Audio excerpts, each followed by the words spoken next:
আমার বাচ্চাকে ভুল করেও কেউ কখনো এই জিনিসটা দেবে না। কথাটা তোমাদের কেন বললাম সেটা তোমরা ভিডিওটা দেখো, বুঝতে পারবে।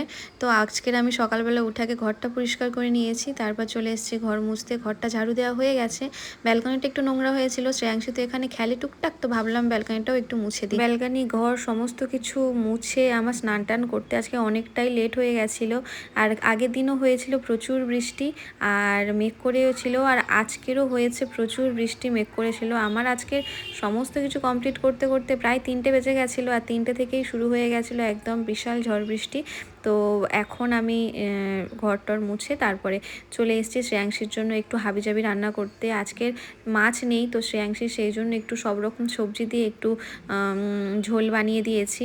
এর মধ্যে একটু ডালও দিয়েছি, এই যে হরেক রকমের সবজি দিয়ে ওকে একটু ডাল বানিয়ে দিয়েছি। এর মধ্যে একটু কুমড়ো পাতা ছিল, সেটাও দিয়েছি।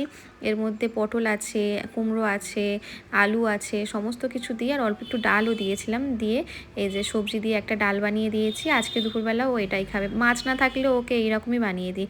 তো ব্যাপারটা তোমাদের আমি কেন বলছিলাম যে এই জিনিসগুলো দেবে না, এই যে সফট টয়েসগুলো শ্রেয়াংশীকে একদমই কেউ দেবে না।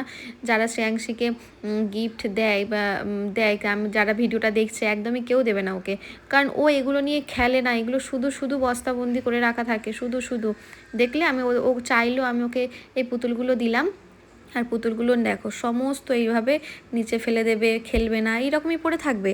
ও আমাকে বলবে মা খেলবো খেলবো, তারপরে জিনিসগুলো এইরকমই করবে। তাহলে কেমন বিরক্তটা লাগে বলো। আমি সবসময় এইগুলো কি আর করে যাব? মানুষের তো একটা শরীরে এনার্জি বলেও তো একটা কথা থাকে। আমার একদমই ভাল লাগছিল না, আমি আবার রাগ করে সব কিছু আবার প্যাকেটে ভরে দিয়েছি।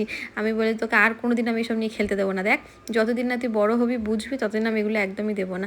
এমনিই তো একটা খেলনা ঝুড়ি আছে, সারাক্ষণ সেটা ঢেলে রেখে ঘরটাতে পুরো খেলনা খেলনা ভর্তি করে রেখেছে, তার উপরেই সব টয়েস। আমার না মাথা খারাপ হয়ে যায়। তো তারপরে যে এসে এটাকে ওপরে তুলে দিলাম।